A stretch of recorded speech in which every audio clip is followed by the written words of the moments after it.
அடுத்த கேள்வி பாஜக மாநில தலைவர் அந்த இது தொடர்பாக வானதி சீனிவாசன் அவர்கள் உங்களுடைய பெயரை விட்டு ட்வீட் பண்ணியிருக்காங்க. பாஜக மாநில தலைவர் தொடர்பாக கோவை பாஜக எம்எல்ஏ வானதி சீனிவாசன் வெளியிட்ட பதிவில் தனது பெயர் குறிப்பிடாதது குறித்து செய்தியாளர் சந்திப்பில் மாநில தலைவர் அண்ணாமலை விளக்கம் அளித்துள்ளார்.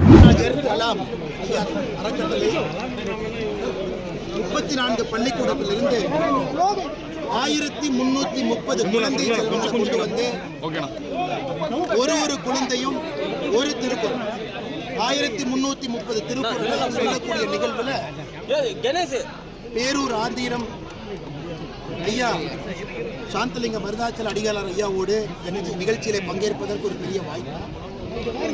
இன்னைக்கு உலக பொதுமுறை நம்முடைய திருக்குறள் நூல குறிப்பாக பிஞ்சு மனங்கள் குழந்தைகள் 1300 பேர் 330 பேர் ஒரே இடத்துல ஆளுக்கு ஒரு திருக்குறளை சொல்லக்கூடிய நிகழ்வு இந்தியாவிலே முதல் முறையாக திருப்பூர் பெருமாள் நடந்து கொண்டிருக்கிறது. இது நிச்சயமாக வெறும் 1330 குழந்தைகள் அல்ல, அவங்க கூட 1330 பெற்றோர்கள் வந்திருக்கின்றார்கள். அதனால் எப்படி நம்முடைய பிரதமர் அவர்கள் திருக்குறளை மூலை முழுக்கெல்லாம் எடுத்துச் சென்று கொண்டிருக்கின்றார்களோ, இன்னைக்கு குழந்தை செல்வங்களும் திருக்குறளை தாங்கள் கற்பது மட்டுமல்ல, இது போன்ற பொது மேடையில மக்களுக்கும் திருவள்ளுவர் கொடுத்திருக்கக்கூடிய திருக்குறளுடைய பயன் எடுத்து சொல்றாங்க. அதனால இந்த நிகழ்வுல பங்கேற்றதை என்னுடைய பாக்கியமாக பெருமையாக கருதுகின்றேன். நண்பர்களுக்கு அடுத்த கேள்வி. பாஜக மாநில தலைவர் அந்த இது தொடர்பாக வானதி சீனிவாசன் அவர்கள் உங்களுடைய பெயரை விட்டு ட்வீட் பண்ணியிருக்காங்க. பல்வேறு கட்சிகளும் பல்வேறு கருத்துக்களை சொல்லிட்டு வராங்க. நீங்க மாநில தலைவராக இருக்கீங்க. இதெல்லாம் எல்லாம் நம்முடைய குடும்பம், எல்லாம் நம்முடைய சகோதர சகோதரிகள், எல்லாம் நம்முடைய தலைவர்கள் தான்.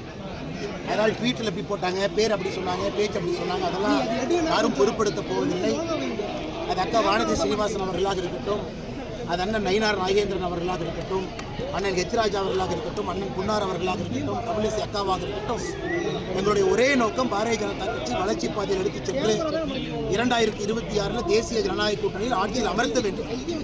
அதனால் எப்பொழுதுமே நான் சொல்லுவேன், எந்த விஷயத்தில் ஒரு குற்றத்தை பார்க்க வேண்டும் என்று முடிவு செய்தாலும், எதையாக இருந்தாலும் கூட ஒரு குற்றத்தை கண்டுபிடிக்க முடியும். அதுக்கெல்லாம் எல்லா தலைவர்களும் கூட ஒருமித்த கருத்தோடு பயணம் செய்து கொண்டிருக்கிறார்.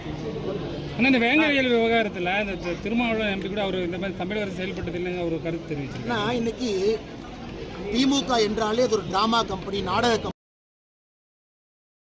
செய்திகளை உள்ளது உள்ளபடி தெரிந்து கொள்ள ரெஃப்ளெக்ட் நியூஸை சப்ஸ்கிரைப் பண்ணுங்க.